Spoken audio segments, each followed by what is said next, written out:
Oliver on the 22nd of April 2020 on the 28th of Nisan. And my message today is beware the fearmongers, the people who are operating only out of fear, only out of paranoia and hysteria, who are not using their minds to analyze the situation carefully, calmly, critically. They are sowing fear. They don't mean to cause harm. They mean well, I guess, but they are causing harm because they're imposing their fear on everyone else. It's just a big fear fest. Everyone pushing fear on everyone else and multiplying the hysteria over and over, expanding it exponentially. That's the real exponential growth. The exponential growth in fear and in irrationality. And this leads to groupthink. People who are just operating out of a sort of much more primitive Pavlovian, raw, emotional, instinctual response. So, our lives are in danger. We need to save lives. Okay, sure. Whatever you want, I'll do. Whatever it is. What do you want me to do? Destroy my business? Okay, sure. I'll do that for you. What else do you want me to do?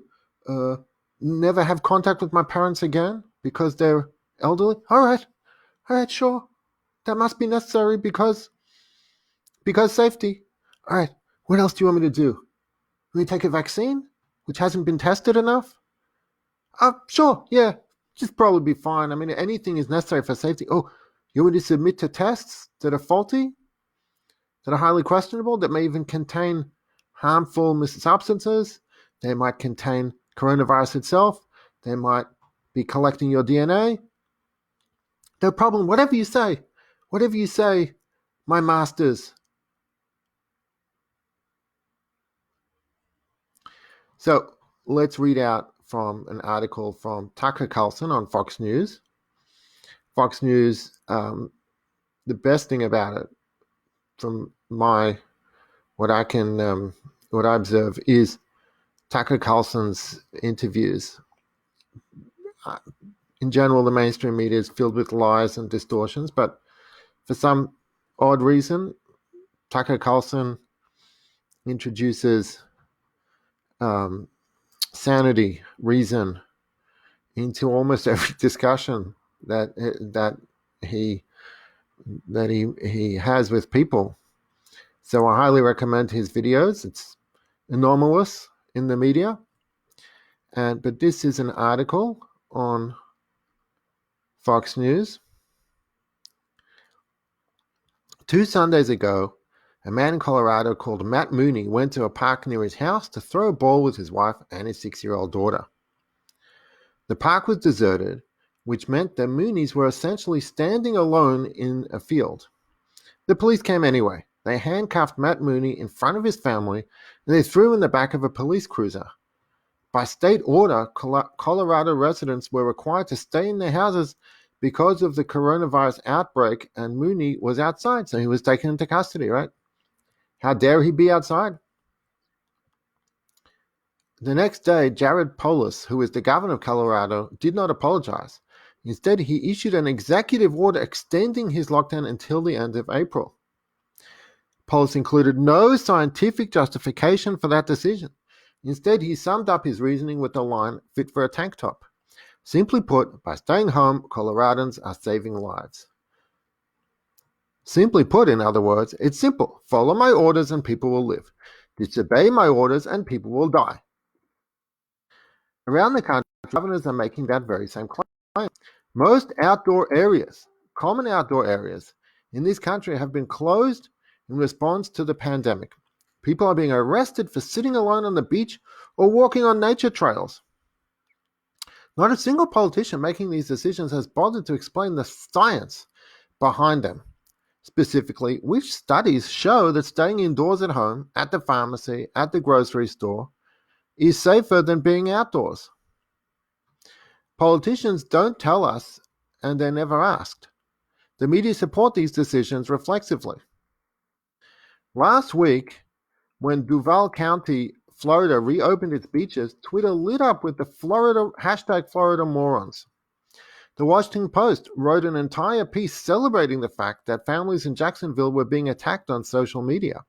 It was yet another opportunity to deliver a hot blast of nasty self-righteousness, as if the country needs more of that. But let's set aside the casual judgment for a moment and consider the science behind all of this. What does the research actually tell us about the perils of being outside? As it happened, there's quite a bit of research on that question. It turns out, and you may have guessed this already because it's very obvious, that enclosed spaces are a dangerous place to be in a pandemic. That was the conclusion of a study earlier this month in the Journal of the American Medical Association. USA Today quoted one of the authors of that study, an MIT professor. She put it this way: when one is outside with air circulation or wind, the virus is easily dispersed and less concentrated. That makes sense. Another study from earlier this month was more specific about it. That study looked at 320 towns in China over a period of more than a month during the pandemic in order to determine how the virus spreads. It turns out the most common place patients were infected was in their homes. 80% of outbreaks began in the home. 34% of new cases began in public transportation. The number outside, here's the conclusion. All identified outbreaks of 3 or more cases occurred in an indoor environment, which confirms that sharing indoor space is a major infection risk. That study, by the way, is available to all. It's online. Jared Polis could read it if he bothered. Any politician could read it. They haven't. They're not interested. Stay inside, save lives. They repeat that like the vacuous bumper stickers that it is. In fact, actual science suggests the opposite is true. Being outside is far safer. It's also good for you. Researchers have consistently found that fresh air and exercise boost your immune system. It's just like your grandmother claimed.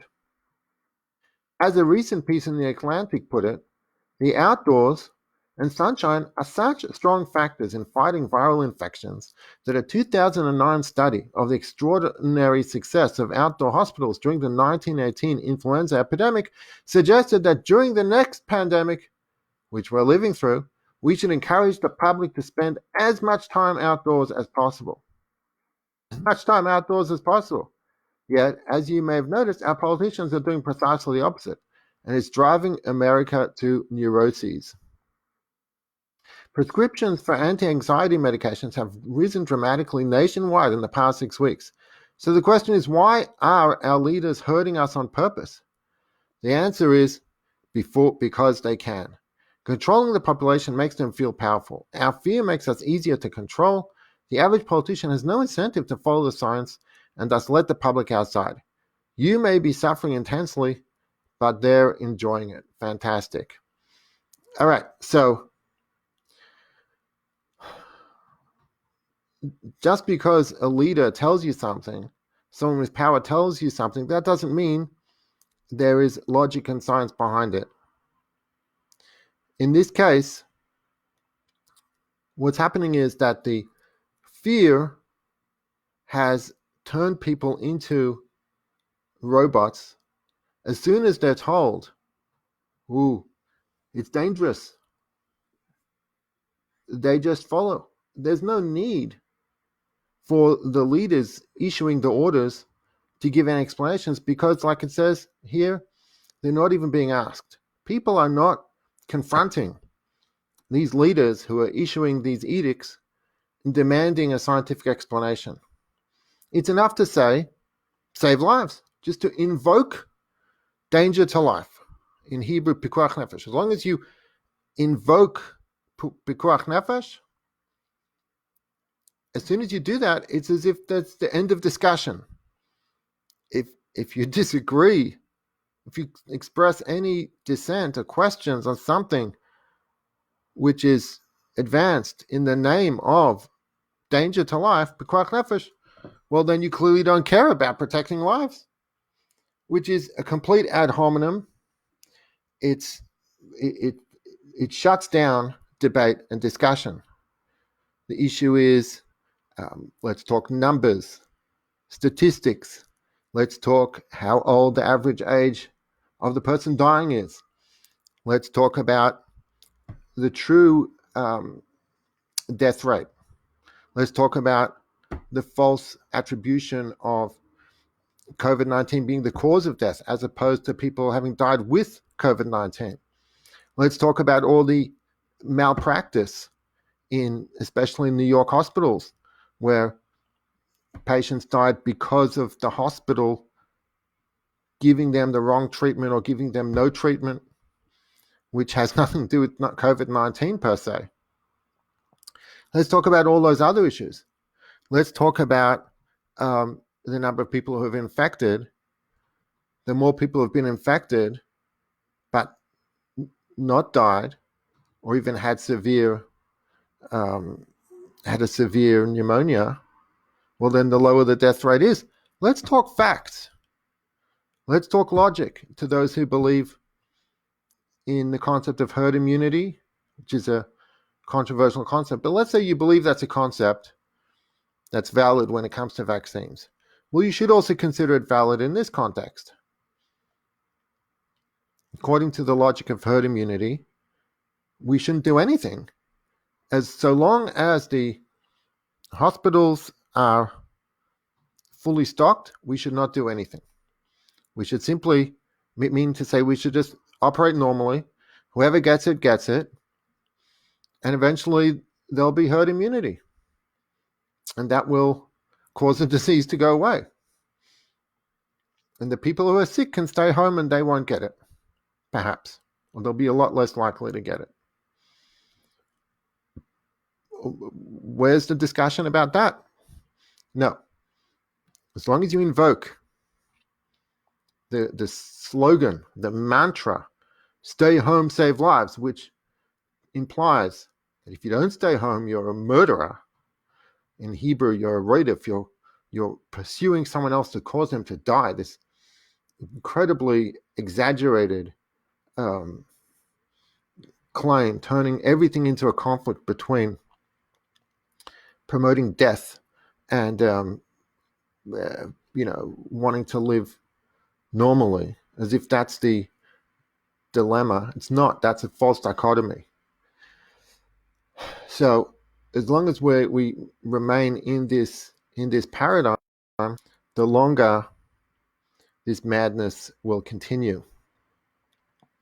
And so this ties into what I've spoken about, which is the restrictions that they want to place on us in the synagogues, in the shuls, when they do open. They want to impose, serological tests. They want blood tests or saliva tests or some kind of certificate from a doctor, whatever it will be, some kind of pharmaceutical, some kind of procedure which you'll be subjected to in order to be entitled to enter a public place. And that will keep people safe. They'll invoke danger to life. You have to submit to this because health, because safety, because danger. And then everyone will just follow. So we should not submit to that fear-mongering approach. And there was this statement from these doctors of the Orthodox community. Some doctors, many doctors obviously didn't sign. You have to wonder why they didn't sign. Saying that even if the government lifts the lockdown, no longer requires these restrictions, the Orthodox community should still require these restrictions because it would be premature to lift them. We implore all fellow Jews to continue strict adherence to isolation guidelines without exceptions.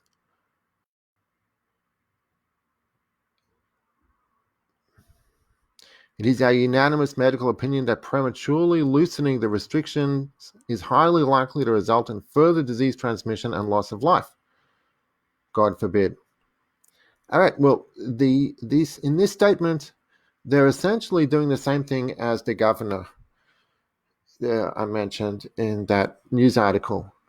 They're not giving a logical, reasoned, scientific, methodical explanation for why we must follow their edicts. They're just saying it will result in loss of life. They're not proving it to us. And the fact that they're MDs doesn't mean they're somehow less obligated to give us their rationale. No. If they are issuing this edict in the name of medical authority, there has to be more substance to it than it could result. It highly likely to result in further disease transmission and loss of life. Who says that disease transmission leads to loss of life? That implies that there's a very high death rate. Well, is there a very high death rate? You can argue perhaps. In New York there is. Even that is highly debatable, in my opinion. But let's concede New York, that's the case there, for whatever reason. But it's not the case in all these other places, all these other states where from which they collected signatures of MDs. It's not the case in many of these other places that there's a high death rate in the Orthodox community or in the community in general in those states. It's not so. So the question is, what is the scientific basis in all these other states for maintaining the restrictions that, the bigger question is, why were they imposed in the first place? Based on these completely flawed doomsday mathematical projections. Really, the statement they should be issuing is an apology for supporting these scientifically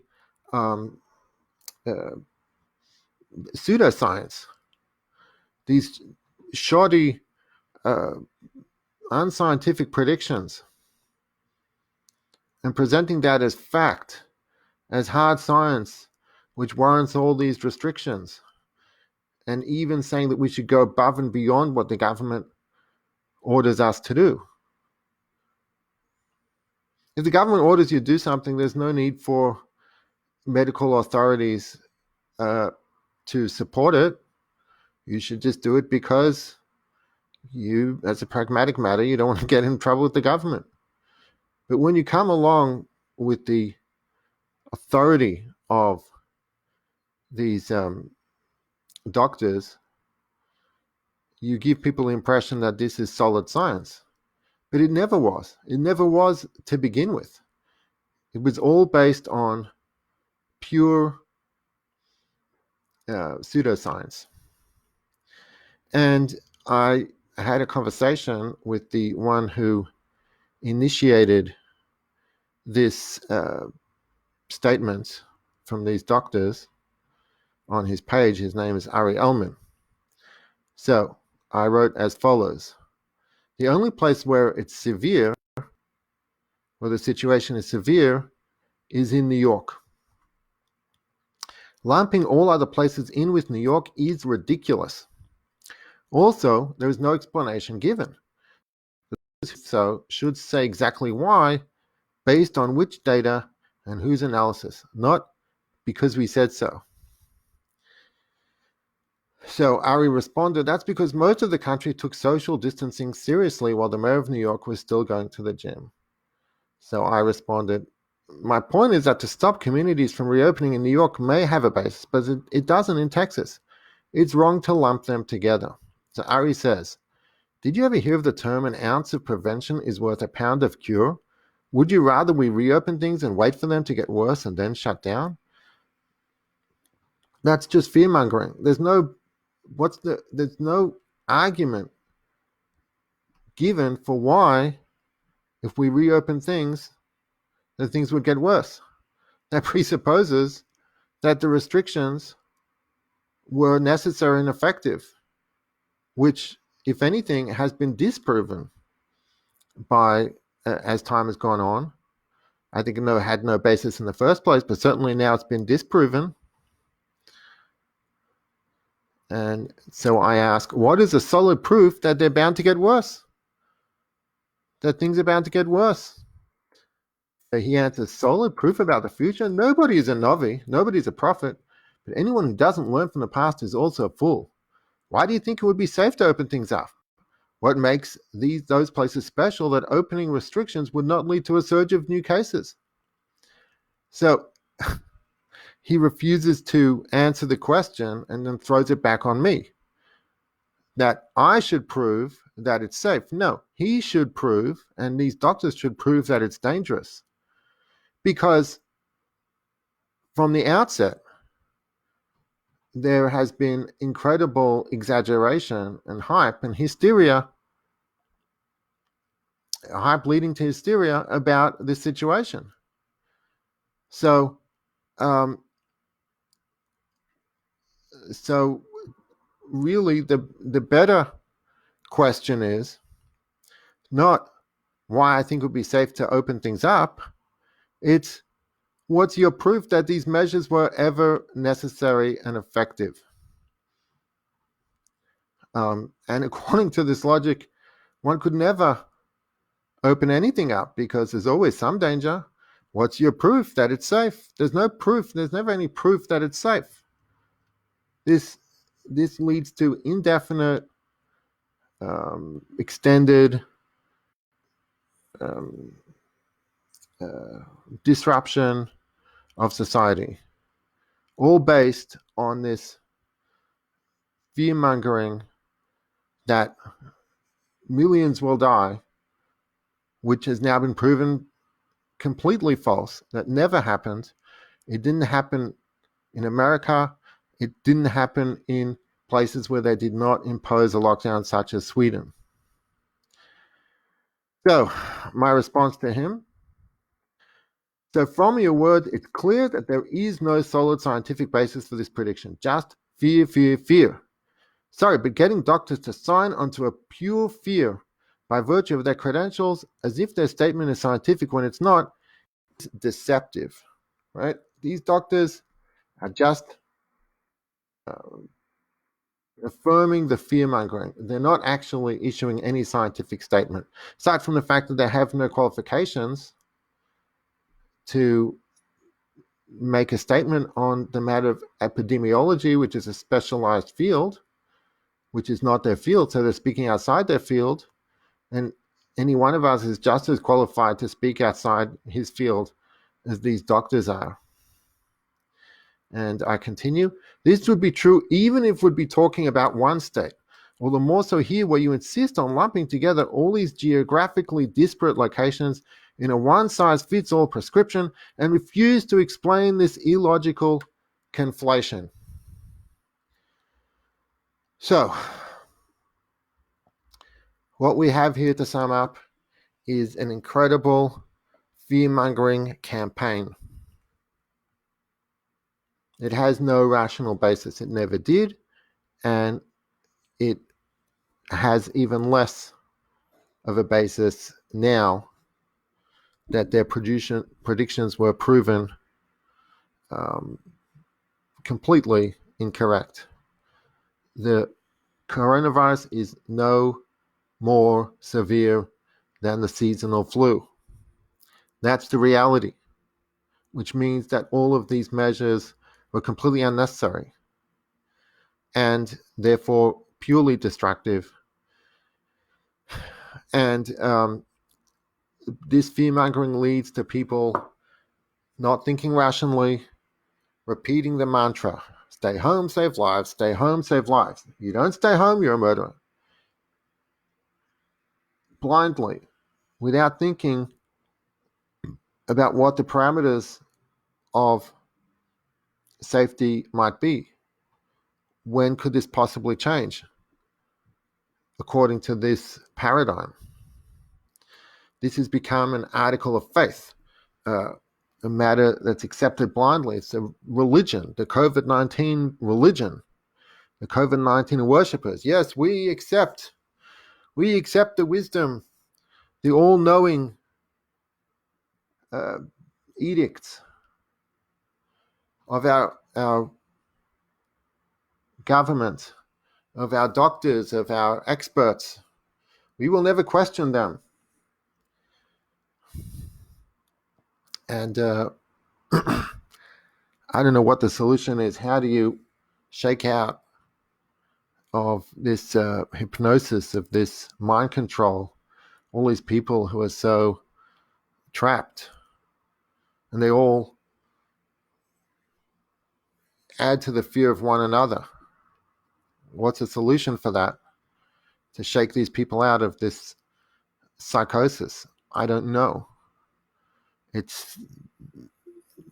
Most people will just be very resistant and call you a murderer and a rate of someone who's pursuing someone else to kill them for daring to dissent from the accepted doctrine. So we have to get ready for a major struggle, a war of information, a war for truth, to debunk this phony paradigm, which is essentially, on a deeper level, calling for people to think critically, to stop reacting emotionally, to stop saying, oh, I know someone who died, therefore I will comply with anything and everything that I'm ordered to do, and I will even harass other people who dissent. No, they've got to rise up above that emotional, reflexive response and think critically, analyze the situation calmly. So, and the other point is, until then, they're going to be imposing restrictions. The government will impose restrictions. Leaders in the community will impose restrictions, mainly coming from the administrators, people with multiple conflicts of interest, really. But be that as it may, let's say they're meaning well. It doesn't change the fact that they are cooperating with this groupthink, with this nefarious agenda of the deep state, and we should not comply. We should not comply. A synagogue, a shul that requires you to take some kind of blood test or any test, they're demanding you submit to their false paradigm, to their fearmongering. Don't cooperate with that. If it means don't go to a shul, set up your own breakaway shul. Don't participate in this mass hysteria and this hoax. Maybe there's some situations in which you have to submit to some degree. I guess if you have to make a flight overseas, you have little choice but to do what you're required to do in order to go on the plane. I don't have a solution for that. But you should fly as little as possible. Resist this phony paradigm. Yes, there is danger, but that's not a meaningful statement. There is always danger. Everything we do involves some degree of risk. As the Jewish saying goes, Kol hadrachim b'cheskas sakana. All paths contain a presumption of danger. Wherever you go, there are risks. Whatever you do. And there are risks to staying at home. Yes. It's not just that if you go out in a car, you might get into a car crash. We're learning now very clearly that staying home involves risks. Doing nothing involves risks. Perhaps it's more dangerous to do nothing, to stay home, than to go outside and go to your job. So it's not true that if you follow some edict, well, then you've done the responsible thing and you've saved lives and you've done your part to sacrifice for the greater good. So, because the situation is much more complex than that. And in fact, by cooperating, since the danger is grossly exaggerated, by cooperating, you are making matters worse. Okay, God bless. Thank you for listening. Channel, and share it with your friends, and we should hear good news.